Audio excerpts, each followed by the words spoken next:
What is death? Is it the end? Or is it the beginning? And what is life? What is this thing we call life? Indiscriminate. Only when your attention and involvement is indiscriminate does the universe open up to you. Because life is happening because of its openness. This is a fundamental difference between death and life is, people are thinking it's just breath, all right, on one level. That is also openness. Whether you allow this to happen or you don't allow it to happen. Whether you did it consciously or unconsciously, but it's happening, isn't it? Openness is on every subatomic particle, is in communication with everything. That's why this is going on. Breath is happening, so much is happening in connection with everything. It is only in openness you're alive. As you close doors, you're dying in installments. For now, what you want to focus on is you're hopelessly average. Amazing. And now it's about recognizing that the average human being is designed to learn and grow and to get better.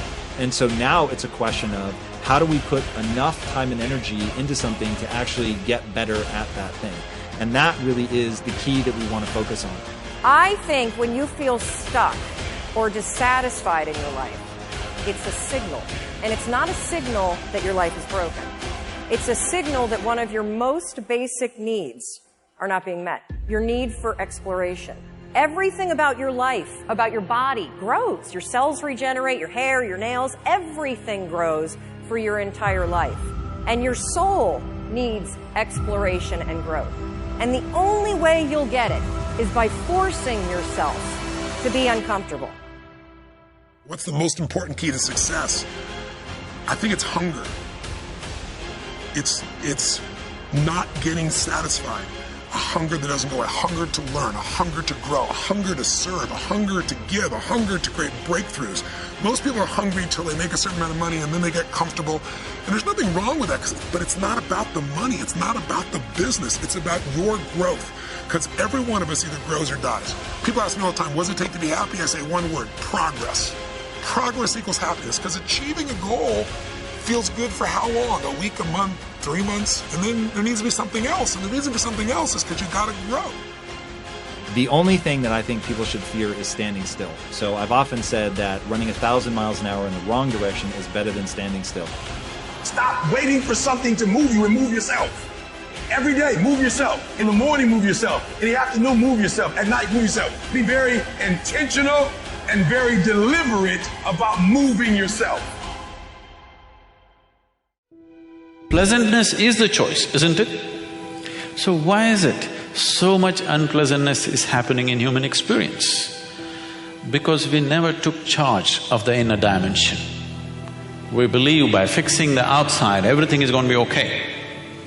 In the last 100, 150 years, with the advent of science and modern technology, we have fixed too many things on the outside. If you fix any more, there won't be a planet left. Yes, definitely this has brought much convenience and comfort to our lives. In every way, we are the most comfortable generation ever. You agree with me? I know you have series of complaints about how things are not okay, but we are the most comfortable generation ever before on this planet, isn't it so? But we cannot say we are the most joyful generation on the planet, we are the most loving generation on the planet, we are the most blissed out generation on the planet, definitely not. We are complaining like crazy about everything, like never before. This is because we fixed the outside. Comfort and convenience has happened, well-being has not happened. If your interiority was handled by you consciously, you would definitely keep this in a blissful state. So is bliss the goal of life? No. Bliss is a necessary condition for life to flower to its full potential, otherwise it will remain constrained. How to address the larger issues of my life? There are no large issues in your life. What is the large issue that you're talking about? It is just about what job to take, which girl to marry, that about covers it. Where to go for vacation, whether to get married or not get married, These are the things, isn't it?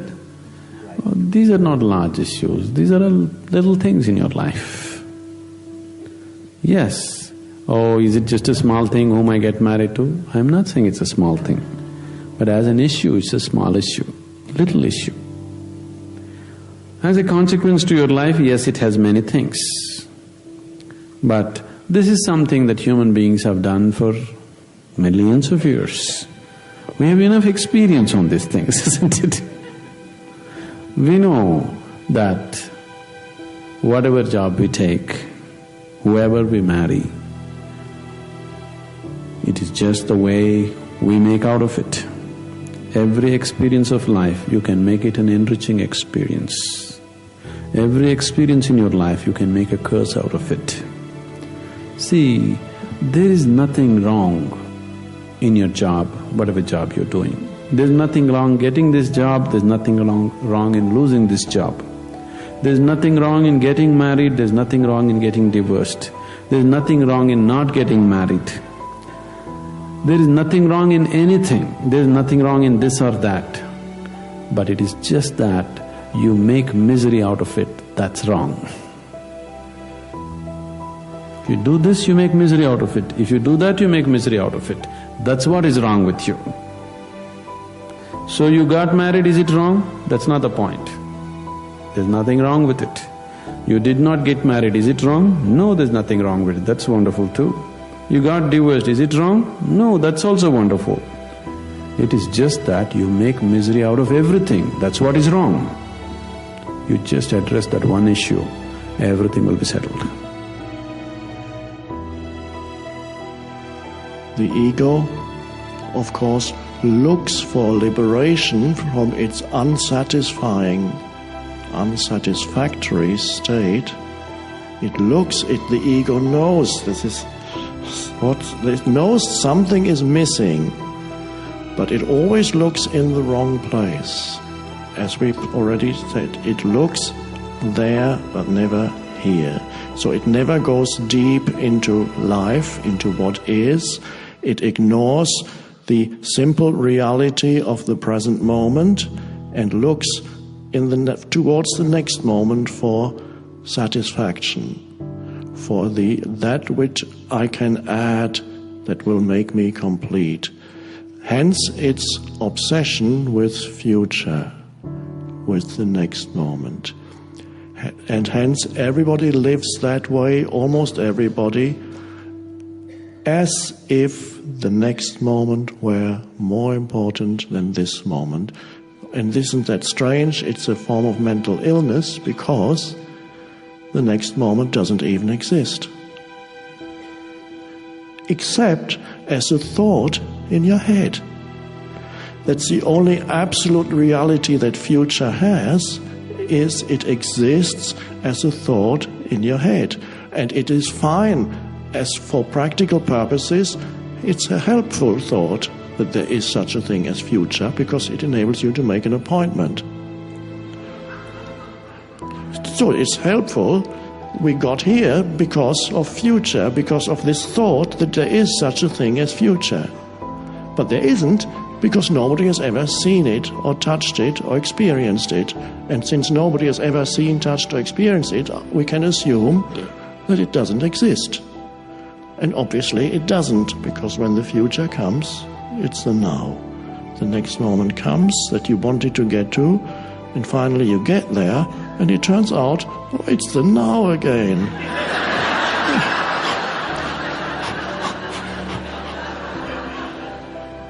And the ego runs away from it, not realizing that what it has been looking for is hiding here.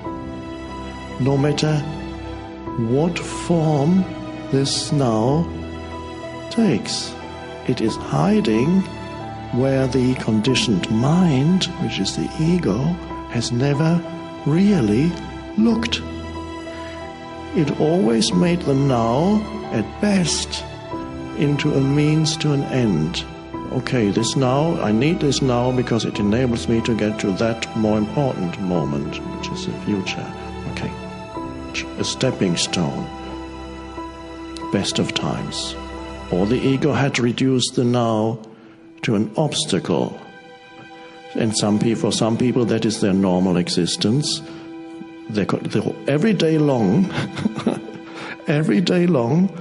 whatever comes into the now, they look at it as an obstacle. Get out of the way. I want to get there. Every person that comes in, no, I want something else. The ego always wants not this. It wants to use this to get there. It wants to use every person that comes into now to get there. So every person the ego meets, okay, are you going to enable me to get to the next more important moment? How can I use you to get where I want to get to? The now is made into an obstacle. Or for people who are very strongly identified with the egoic mind, they make the now into an enemy. Continuously complaining, it's never enough. They should, why don't they? This is never. Well, they can go into the most wonderful place, and after 5 minutes, they found the one thing that's not working as it should, and they're complaining. Yeah, they should do something about it. If not, I'm going to do something about it.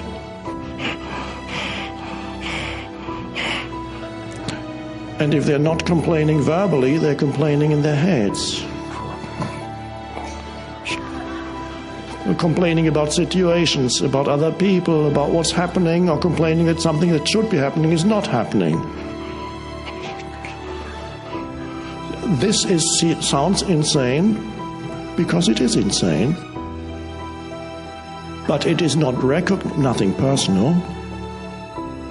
It is not recognized as insanity because it is fairly normal. And if it's normal, then it's not recognized as an illness. So that is the dysfunctional state of consciousness that is condemned to perpetual discontent.